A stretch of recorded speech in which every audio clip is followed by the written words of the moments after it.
Thank you, Nina. Welcome all to the second day of our sixth annual conference in American Professionals. I'm thrilled to let you know that this year we have so many passionate individuals gathered here today. The longest marathon session we've ever had, expected to be over 6 hours, just to reiterate the number 6. So we will start with our medicine and public health panel speakers, and our featured speaker opening the panel today is Dr. Nina Smart. It's my great honor to introduce Dr. Nina Smart. She's a distinguished human rights activist, sociologist, and author. Dr. Smart is renowned for her tireless efforts to eradicate female genital mutilation, FGM, in Sierra Leone and beyond borders where needed. As the founder of Servicing Wildflowers International, she has spearheaded numerous initiatives to raise awareness and educate communities about FGM. Her impactful memoir, Wildflower, The True Story of a Romanian Girl in Africa, has become an essential resource in academic settings, fostering a deeper understanding on social issues. Dr. Smart's dedication has earned her numerous accolades, including recognition from the United States Congress, I believe also within the United Nations setting, but she could go on and on. We can continue with this. But please let me please join me in welcoming Dr. Nina Smart, who's now in Suceava, trying her best to stay connected at this hour. Thank you so much, Dr. Smart, for being here. Jenny. Good morning, and thank you so much for having me here today. This is my first time of joining, and I'm very excited to share part of my work with everyone present. I'd like to share the screen, please.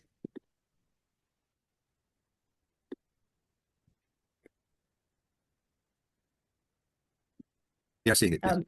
I'm sorry, is it shared? It is, it's working. Okay, well, for some reason, I'm not seeing it again. Let's see. Okay. And I will be speaking about eliminating FGM by 2030, which is a global priority, a global public health priority, and specifically transcultural efforts made by one Romanian woman, which is me. Happy winter solstice, everybody. Both in Romania and in the US, we survived the longest night, which means that from now on, we're only going to have brighter and longer days, and also better health. This is what we are hoping for. Female genital mutilation is a global public health issue. According to World Health Organization, this has been determined since 2008. And my mission has been to shine a bright light on this human right violation, to raise awareness, especially in the context of the United Nations, which concentrates on ending FGM by 2030. But everyone asks, why me? Why a Romanian woman is interested to end female genital mutilation, which traditionally has been associated with other parts of the world? Well, my passion has been 3 continents to end FGM. And I do that by sharing the true story of a Romanian girl in Africa, which is the book I wrote.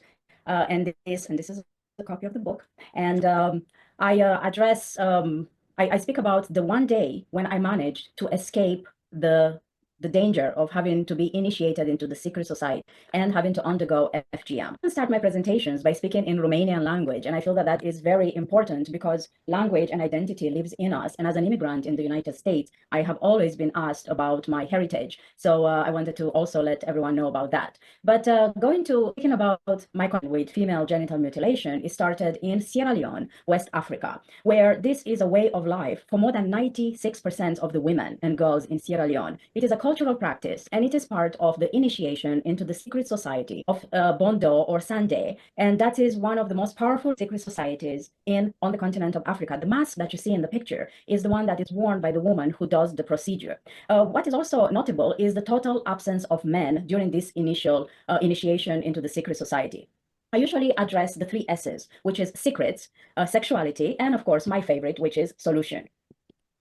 But perhaps we should just what exactly is FGM? Female genital mutilation includes all the procedures that intentionally alter or injure female genital organs on medical reasons. This is based on the definition given by World Health Organization. And since 1984, it has been declared a human rights violation. That was just 1 year before I left the home where I am seated right now in Suceava. And I joined my father and his family in West Africa, Sierra Leone. Needless to say, my family, my Romanian family, had no idea, like most people in Romania today and many places around the world, that this practice was required for a girl my age. And of course, since I was attending the school here in Romania and I had never been to Africa, I was not initiated and I was not caught at an earlier age.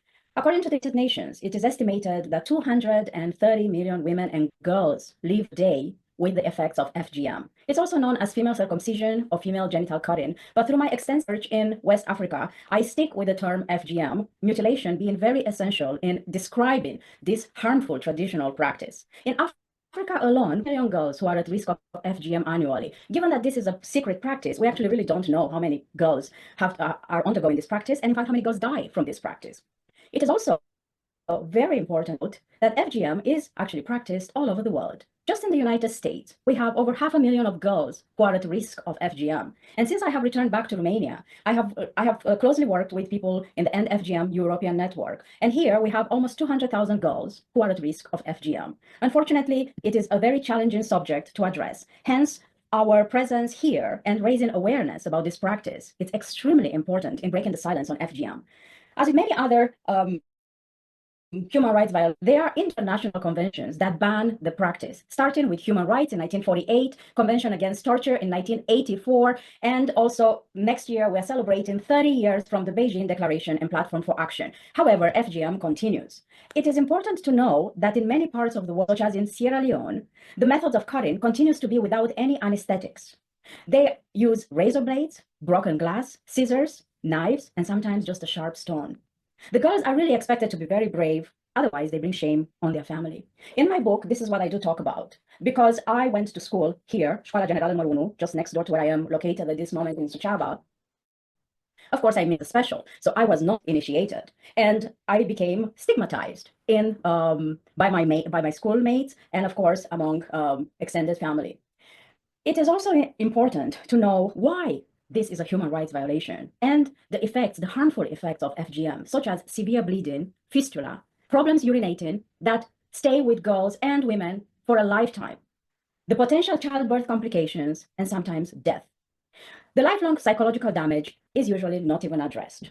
I will quickly go over the reasons given for performing this practice, such as sexual control, which of course, unfortunately, is the most common done in Sierra Leone, the sociological reason, which I explained about initiation into female secret society, and aesthetics from the perspective of the practicing populations, as well as health.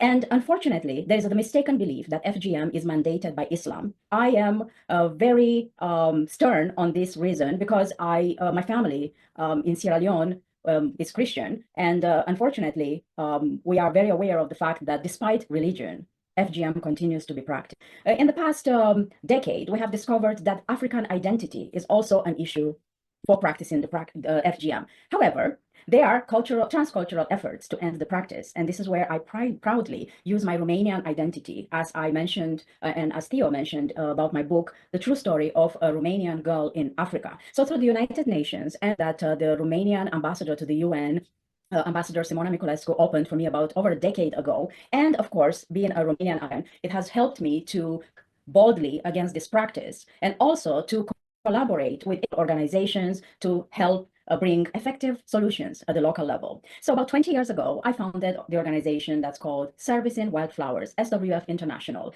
And I have created programs to support girls' education and protect girls from the practice. I work with activists in Sierra Leone, and I also work with the women who do the cutting. They're called the SOWEs. They're a very powerful political group, Leone. They do have critical political power. This is a picture of the Parliament of Sierra Leone. I studied for my doctoral studies in California.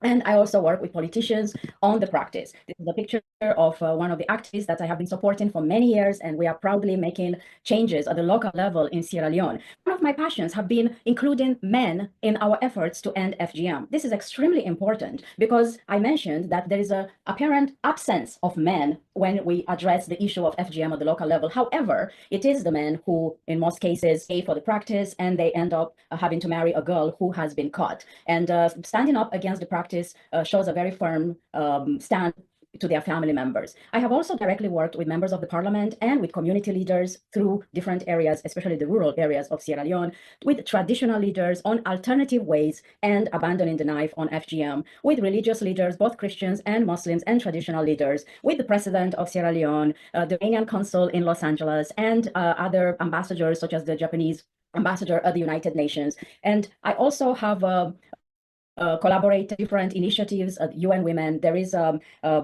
efforts in attracting attention on the program He for She, and I'm very proud to say in the process of nominating the composer, Joao McDowell, who is turning the story that I shared in the book into an opera for a He for She, for his effort as an artist and musician to bring attention to this practice. I also would like to briefly mention the amazing support that I have had from Romanians in the diaspora, starting with my egg campaign. Of course, because I am from Suceava, Bucovina, and egg art is very much appreciated here. Since 2009, I have drawn a parallel between the fragility of eggs and the importance of protecting human rights, fragile like eggs. Then also I have shared my story in the book Wildflower. I have had the amazing support of members of the Romanian Language Club and Poetry Club La Steaua. During the Ebola crisis, I started a wonderful collaboration with the support founder of Blue Heron Foundation, Stefania Madison, who perhaps is already present here. And her efforts have been she has been supporting our efforts in Sierra Leone for over a decade now. And Soroptimist International, one of the largest global network of volunteer women, and together through the Romanian mission at the United Nations, we have worked on exposing the cases that have not gotten the necessary attention when it comes to female genital mutilation. I've also been one of the founding members of the FGM network and FGM task force of Greater Los Angeles area. Both of our efforts have been supported amazingly by the Romanian community in Los Angeles. Last year, through the US Embassy in Bucharest, I had the wonderful opportunity of being in cultural diplomacy through Romania. And just last month in New York, with the amazing support of His Excellency Ambassador Ferruța and the wonderful General Consul Simona Florea in New York, I have had the support of having the first recital of the opera. And I am extremely excited about the year that's to come, 2025, where the Romanian Cultural Institute will be also supporting efforts for us to break the silence through the opera Wildflower. I also want to continue to share a few more pictures of the efforts at the local level in Sierra Leone. Here I am speaking with initiated girls so that they do not continue the practice on their own daughters. This is in rural Sierra Leone with the women who do the cutting and we were talking about economic empowerment.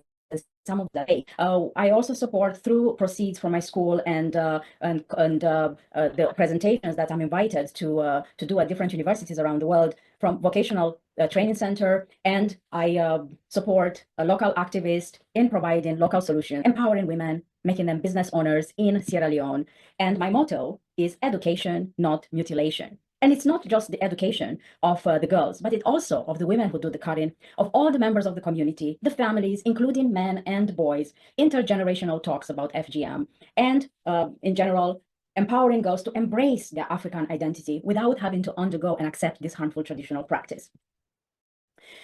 My aim is to make sure that the fear that I felt as I was about to be kidnapped and to be taken, to be cut in the secret society in Sion will be felt by nobody. So the aim is that girls live free of pain. And of course, protecting girls in the new school and having safe houses, offering a life that is free from having to be on the street to sell peanuts. You know, there's an expression, selling peanuts. They actually do sell the peanuts, you can see in the picture, or palm oil or just pepper, meaning that they should be in school studying. And so I am extremely enthusiastic about work that I have chosen to do at the intersection of cultures between Romanian, Sierra Leonean, American, and everyone else who has been supporting me for the past 20 plus years. And we do hope that together we will end FGM, hopefully before 2030. This was the license plate that I actually had for the car in California, and FGM. Thank you so much.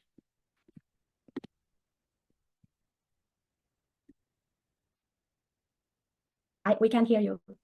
Thank you, Janina. Thank you, Dr. Smart, for this wonderful presentation. Dr. Smart is also a motivational speaker, and she certainly is motivating us. And I do hope that you can put the links to where members of the community can donate for your work and fundraise and assist you in your efforts. You've been a cultural diplomat for Romanian culture and Romanian identity across borders, and we are very grateful to have you. And you give lectures all over the world. Thank you for taking the time to do this within our midst. We've featured your book to with one event in the past, and it was such a wonderful experience, and you've motivated so many Romanian Americans to affirm their identity in the process, and in its fullest, with all its complexity. Thank you so much for everything you do.